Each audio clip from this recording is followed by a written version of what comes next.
नमस्कार, मी प्रिया तुमचं मनापासून स्वागत करते कुक विथ प्रिया या यूट्यूब चॅनलवर. तर आज आपण बनवत आहोत तिखट पुरी. खूप सोपी आहे बनवायला आणि 5 ते 6 दिवस आरामात टिकते. तुम्ही प्रवासात 4-5 दिवसासाठी याला आरामात घेऊन जाऊ शकता.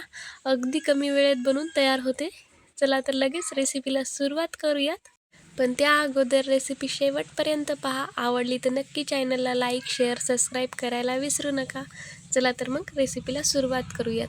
तर इथे एका कटोऱ्यामध्ये मी 2 कप इतकं गव्हाचं पीठ घेतलेलं आहे आणि त्याचा अर्ध म्हणजे 1 कप रवा घेणार आहे. तर 2 कपाला 1 कप रवा पुरेसा होतो. आणि त्यानंतर अगदी अर्धी वाटी मी इथं बेसन घेणार आहे. तुम्ही वाटीने किंवा कोणत्याही कपाने मोजून घेऊ शकता. यामध्ये लाल तिखट घ्यायचं आहे आवडीनुसार.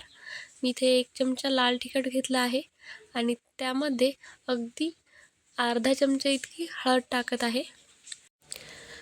यानंतर चवीपुरतं मीठ टाकायचं आहे.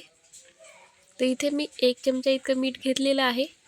आणि यानंतर आपण थोडंसं काही जिन्नस मिक्सरला काढून घेऊयात.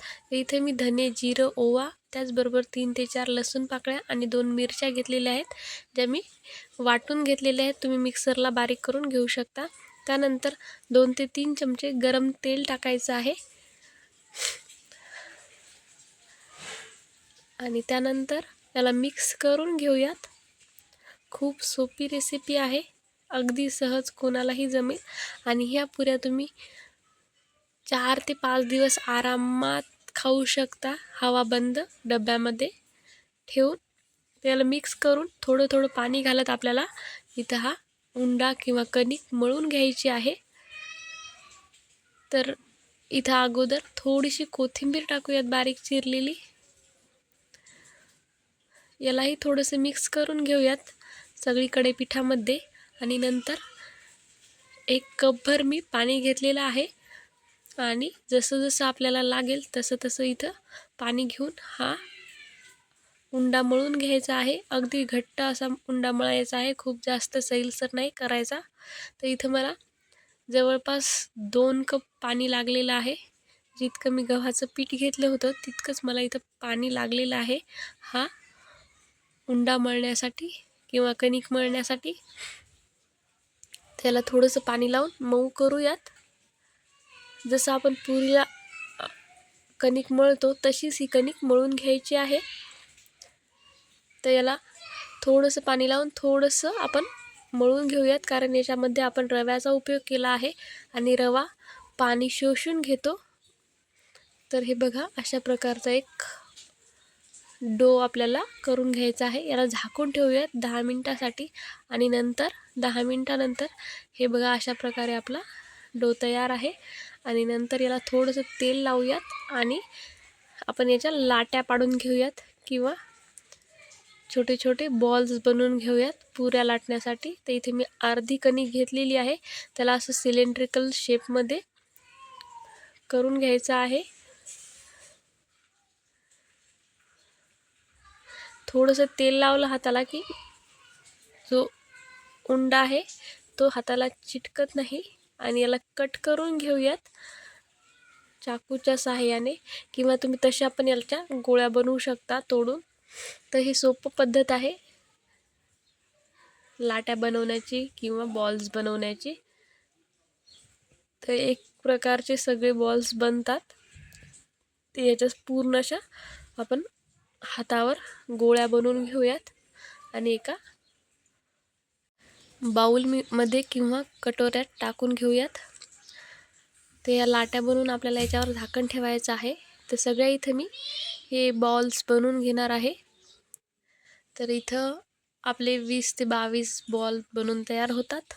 तुम्ही किंवा यापेक्षा एक पूर्ण पोळी लाटून त्याचे कट करून घेऊ शकता झाकणाच्या किंवा वाटीच्या सहाय्याने. ती पण खूप सोपी पद्धत आहे. किंवा अशा प्रकारे लाटून घेऊ शकता. अगदी मीडियम आकाराची जाडी ठेवायची आहे आपल्याला. खूप जास्त पातळ किंवा खूप जास्त जाड अशी पुरी लाटायची नाही आहे. अशा प्रकारे. आणि इथं मी 4-5 लाटून घेणार आहे आणि मग तळून घेऊयात. तर अशाच प्रकारे मी दुसरीही पुरी लाटून घेत आहे. आता त्याला तळून घेऊयात. तर गॅसवर मी तेल पहिल्यांदाच तापायसाठी ठेवलं होतं आणि थोडं थोडं तेल पुरीवर टाकत आपल्याला ही पुऱ्या तळून घ्यायच्या आहेत. अगदी टमटमीत फुगतात. ज्या साईडनं लाटल्या आहेत त्या साईडनं, त्याच्या उलट्या साईडनं आपल्याला ह्या पुऱ्या तेलामध्ये टाकायच्या आहेत, म्हणजे टमटमीत फुगून तयार होतील आपल्या पुऱ्या. तर खूप सोपी रेसिपी आहे, अगदी सहज कोणालाही जमते आणि ह्या पुऱ्या तुम्ही 4 ते 5 दिवस आरामात खाऊ शकता. चला तर पुऱ्या तळून झालेल्या आहेत.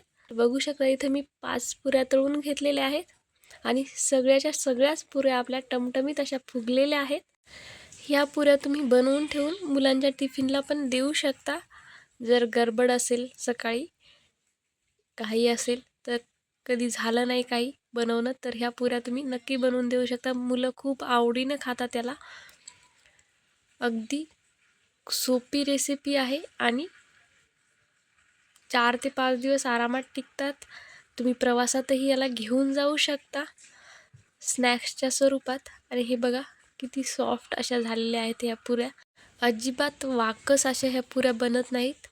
सॉफ्ट आणि क्रिस्पी बनतात. तर नक्की बनवा. रेसिपी आवडली तर नक्की चॅनलला सबस्क्राईब आणि रेसिपीला लाईक करा आणि आपल्या परिवाराबरोबर शेअर करा.